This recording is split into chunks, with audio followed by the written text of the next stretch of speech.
All right, what's up and welcome back, and thank you for being a member of my Elytron distance coaching program. In this video lesson, we're going to cover the particulars of the Elytron stance. It seems very basic, but since the ground is our our base and our feet are the connection with the ground, getting the right energy in the stance is very important. Everything is going to build up off of that later on. So the reason why I like to put a lot of emphasis on this in the beginning is because what I find with most beginners is they consistently stand with one foot too narrow. So I like to use the shoulder line. So if we have this as the center line, the nipple line, the body line, and the shoulder line. The center of the foot, so the physical center of the foot, should fall right on the shoulder line. But what I tend to see is people will stand with their lead leg more or less correctly, either on the body line or the shoulder line, but with the rear leg they tend to bring it in a bit too narrow and have it falling quite often under the nipple line. When that happens, you see that the triangle that should be having the high point of the triangle that should be falling on the dantian starts to fall to one hip. With the feet in a good position, right, it's going to maintain that triangle on the dantian, and it's going to keep the hips in a neutral position, or the pelvis in a neutral position in the frontal plane. Okay, so now the next thing that we need to talk about is this kind of like isometric energy that we're going to be developing, sort of a little bit of resistance against the ground. Again, we're trying to connect to the ground all the time. So the front foot is going to be turned in about 5 degrees, and the rear foot is going to be out between 40 and 45 degrees.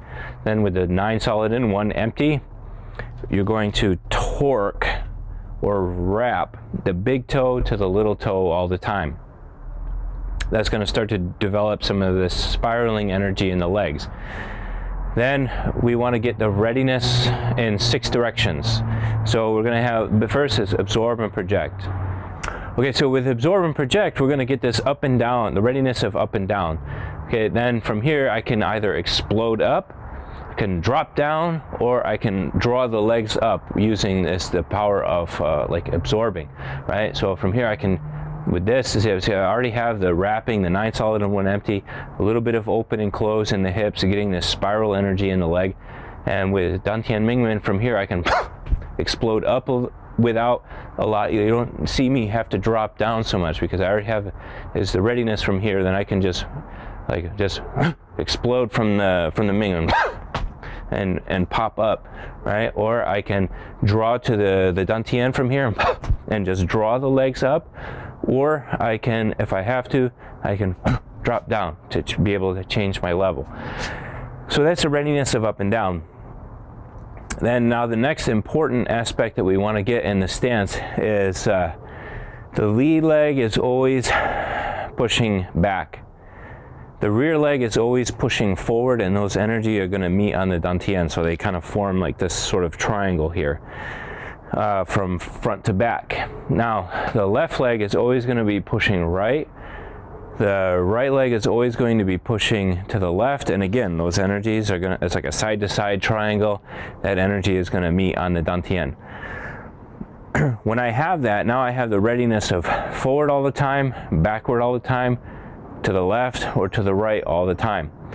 It's like being at the stoplight. You're spinning, you're smoking your tires, and you just need to like let go of the brake. So if I need to step to the left, I've already got energy pushing me to the left from the right leg. I just need to like absorb a little bit and take the brake off. Same thing, I want to go to the right, I got that energy already is pushing me to the right. I got energy pushing me forward, energy pushing me back. So now with absorb and project, I have energy up and down, forward, backward, left and right. It's a 6 direction energy. All right, just take a look at this diagram from a better position. The first thing that we want to start with here is this main cross. So where the cross is here, of course it's a hand-drawn diagram, so things don't line up exactly perfectly.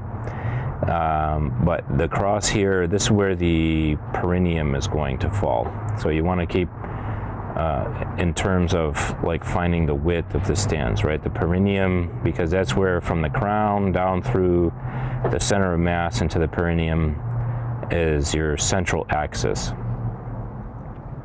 Okay, then so from the center of the foot, so this line here, is your shoulder line. So you see this, the physical center of the foot is lining up on the center line, and it should be pretty close to being equidistant from both axes, right? So that it gives us like this little square in here. So if we were to draw like a big square here, like what you'll see in the infographic, then we get another little square in here that's defined by the shoulder line and the same distance forward of the perineum as it is side to side from the perineum. So again, then this line will be the shoulder line, this line will be the shoulder line. So this swirling line here is the indicator of the big toe. So on this foot, the big toe wrapping to the small toe, and on this side it'd be the big toe wrapping to the small toe. Now also with this cross here, it's going to, I've got the directional arrows to indicate that the rear leg is always pushing forward, the forward leg is always pushing backward, the right leg is always pushing to the left, and the left leg is always pushing to the right. Now, these 2 feet, of course, if you were standing in an unorthodox stance, then you know that will change. So it doesn't matter, as whichever leg is in front is always pushing back, and whichever leg is in back is always pushing forward. Okay, so then again, so with the right energy, left energy, backward energy, forward energy is 4 directions, and then with the absorb and project, it gives us up and down. Then we have the readiness of 6 direction energy. All right, that's it for this video lesson. If you have any questions, don't forget to send them to me, email, Facebook, Messenger, whatever, and I'll get back to you. This video is also embedded on the page that has the full infographic on it so that you can see the diagram a bit more clearly. As always, thanks for watching, and I'll catch you next time.